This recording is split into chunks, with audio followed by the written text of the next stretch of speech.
국방과학 기술은 한나라 과학기술력의 총화라고 생각됩니다. 자율적이고 도전적 창의적인 연구개발 여건을 조성해야 된다고 생각합니다.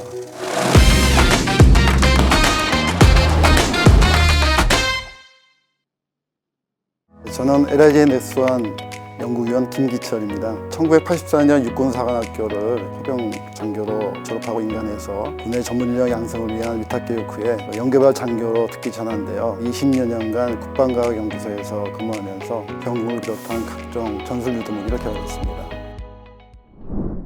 제가 군인이었기 때문에 꼭 그런 것은 아니지만 사관학교 시절부터 야전 부대에서 이 전장 지키는 것도 군인의 의미이기도 하지만 과학기술로 나라를 지킨다는 것도 중요한 이 군인의 역할이라고 생각했고요. 그런 분야에 이 기여를 한다는 것을 상당히 좀 개인적으로는 보람되게 생각하고 책임감과 사명감도 좀 갖게 되지 않았나 그런 생각입니다. 6.25 전쟁 때 우리는 북한의 전차에 의해서 전선이 무참히 짓밟혔던 트라우마를 갖고 있습니다. 그럼에도 우리 육군의 보병부대에서는 최근까지도 미국의 군사원조로 들여온 무반동 총미 대전차 로켓과 러시아 차관 상한으로 받은 9세대 대전차 유도무기를 사용하고 있었고, 북한의 최신 전차를 대응하기는 성능이 부족하고 노화되었었습니다. 따라서 1990년대 초부터 이를 대체할 최신의 대전차 유도무기 소요가 긴급하게 대두되어서 이는 육군의 수건 사업이 되기도 했습니다. 이후 수년간의 소요 기획과 획득의 과정을 거쳐서 2000년대 초 연구개발에 착수하게 되었고, 마침내 한국형 대전차 유도무기 현궁이 2011년부터 지금까지 육군 및 해병의 보병대대에 전력화될 수 있었습니다.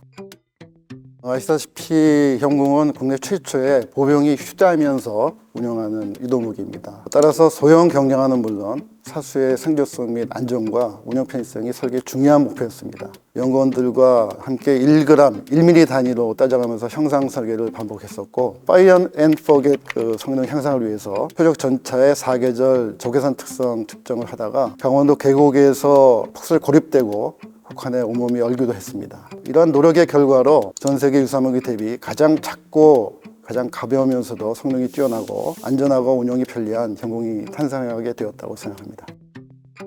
우선 현궁은 선진국 대비 후발주자로서 제벌린이나 유사무기 스파이크 계열, 프랑스나 여러 가지 러시아 무기체계들이 있는데, 그다음 무기체계들의 장점은 저희가 발전적으로 다 분석을 통해서 도출해서 적용했고, 단점은 저희가 철저하게 계산해서 개발한 세계 최고 수준의 대전차 유도무기입니다. 그래서 동급 유사무기 대비 가장 소형 경량이면서도 우수한 장갑 관통 성능을 보유하고 있고, 뛰어난 광학 성능과 강인한 추적 및 유도 알고리즘이 적용되어서 다양한 전장 환경에서 높은 명중률을 나타내고 있습니다. 지금까지 우리 군의 훈련 사격과 대회 운영 사례를 종합해보면 95% 이상 상회를 하는 명중률로 집계되는 것으로 알고 있습니다. 전장 상황에 대한 충분한 이해를 바탕으로 전투원의 마음으로 개발했습니다. 따라서 사수의 운영 편의성, 생존성 등을 위한 각종 기능들을 적용했습니다. 특히 발사 전 명중률 예측해서 사수에게 알려준다든가, 견착 시기이면 발사 시에 몸을 경직하거나 숨을 참지 않아도 되는 등 매우 유용한 기능들이 숨어 있습니다. 최근 현궁은 국내 전력화와 동시에 중동, 아시아 국가에 수출되고 있고, 유럽, 아프리카 등 여러 나라에서도 구매 및 협력을 위해서 우리 문을 두드리고 있습니다. 가성비도 훨씬 좋죠. 그럼요. 우리나라는 소프트웨어 강국입니다. 그래서 겉으로 보이는 것 말고도 내용적으로도 매우 우수한 기능과 특징들이 들어가 있습니다.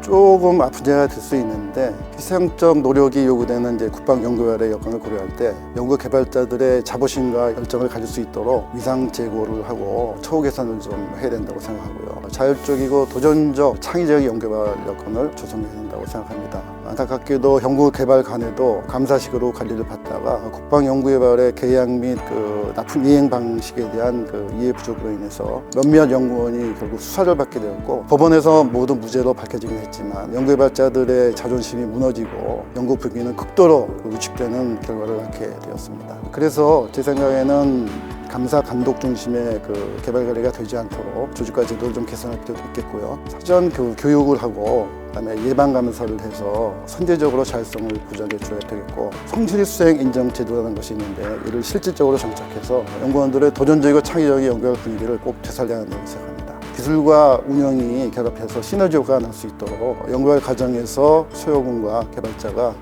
긴밀하게 협력할 수 있는 제도와 절차도 더욱 발전시켜야 한다고 생각되고요. 국방과학 기술은 한나라 과학기술력의 총화라고 생각됩니다. 국가적으로 민간군의 모든 연계발 산출물을 상시적으로 이렇게 모니터링하고 시스템적으로 공유해서 기관별로 중복 투자도 방지할 뿐만 아니라 분야별 모든 연결 과제에서 활용할 수 있도록 협력 체계도 강화해야 된다고 생각합니다.